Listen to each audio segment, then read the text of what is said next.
Bu yoqda o'tirganlar zamonaviy kasblarni o'rganayotgan ekan. Kelaylik bitta shunaqasi haqida gaplashamiz. Masalan, grafik dizayn. Ismim Sunnatbek, grafik dizayn yo'nalishi bo'yicha Najot ta'limda dars beraman. Bilasizlarmi, bundan 6 yil oldin ushbu sohaga kirganimda meni bitta og'riqli savol qiynagan. Menimcha sizlar ham ushbu savolni o'zingizga berib ko'rgansiz.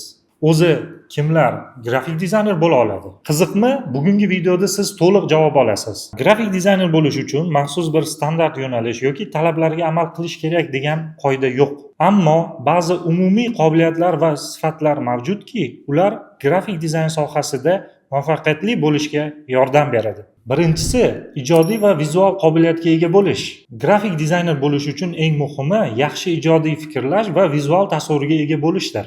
Agar siz vizual elementlarni birlashtirishda, ranglar va shakllar bilan ishlashda o'zingizni qulay his qilsangiz, bu soha aynan siz uchun. Misol uchun tasavvur qiling, siz kiyim do'koniga bordingiz va kiyim xarid qildingiz va o'zingizga mos rang topa olmayapsiz kiyimlarda.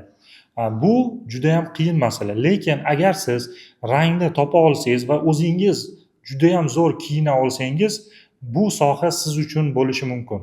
Endi tasavvur qiling, do'stingiz bilan kiyim xarid qilishga kirdingiz va u bilan birgalikda ranglarni, stillarini tanladingiz.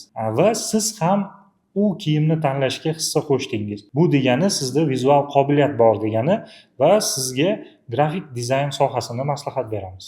Ikkinchisi esa texnologiyalarga qiziqish.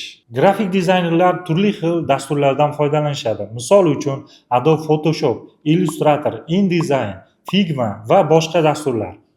Hamda sun'iy intellektdan ham.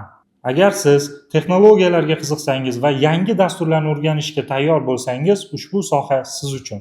Demak, davom etamiz. Uchinchisi, dizayn asoslarini bilish. Ko'pchilik grafik dizaynni o'rganishda juda ham qiyin bosqichlardan o'tishim kerak deb o'ylaydi.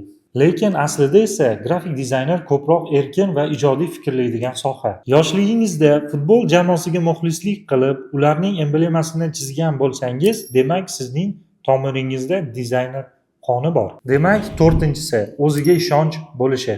Grafik dizayn bo'lish uchun o'z ishingizni tanishtirishga va unga javobgar bo'lishga tayyor bo'lishingiz kerak.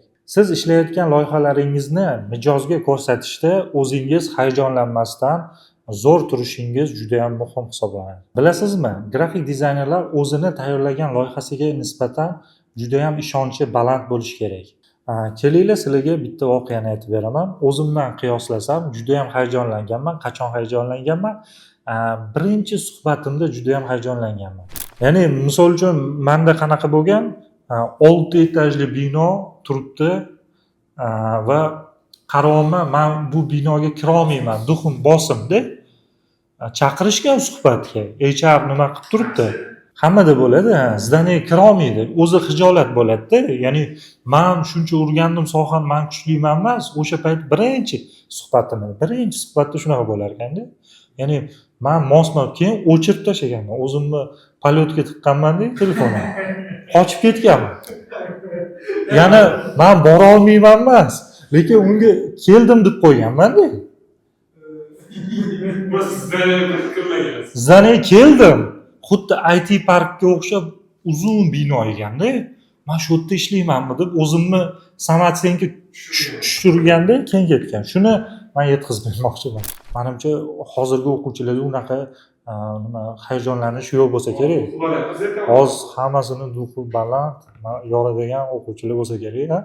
Beshinchisi, maqsadga muvofiq ishlashga tayyor bo'lish. Grafik dizaynerlar mijozlar bilan ishlashda ularning ehtiyojlariga muvofiq dizaynlar yaratadilar. Agar siz mijozning talablarini tushunishga va ularni amalga oshirishga tayyor bo'lsangiz, bu soha sizga mos keladi.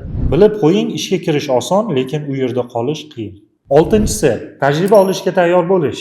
Dizaynni o'rganish jarayonida tajribani olish va uni rivojlantirish juda ham muhim hisoblanadi. Agarda siz yangi uslublar, texnikalar va yangi dasturlarda o'zingizni sinamoqchi bo'lsangiz, bu soha juda ham mos keladi. Umuman olganda, siz grafik dizayner bo'lmoqchi bo'lsangiz, o'zingiz ijodkor bo'lishingiz kerak va o'zingizni tajriba olishga tayyor deb hisoblashingiz kerak. Shunda siz grafik dizayner bo'la olasiz. Agarda sizda yuqorida sanab o'tilgan xislatlardan bor bo'lsa, demak siz grafik dizaynerlikda muvaffaqiyatga erisha olasiz. Video sizga ma'qul kelgan bo'lsa, like va kommentni kutib qolamiz. Kelgusi sonlarda ko'rishguncha xayr.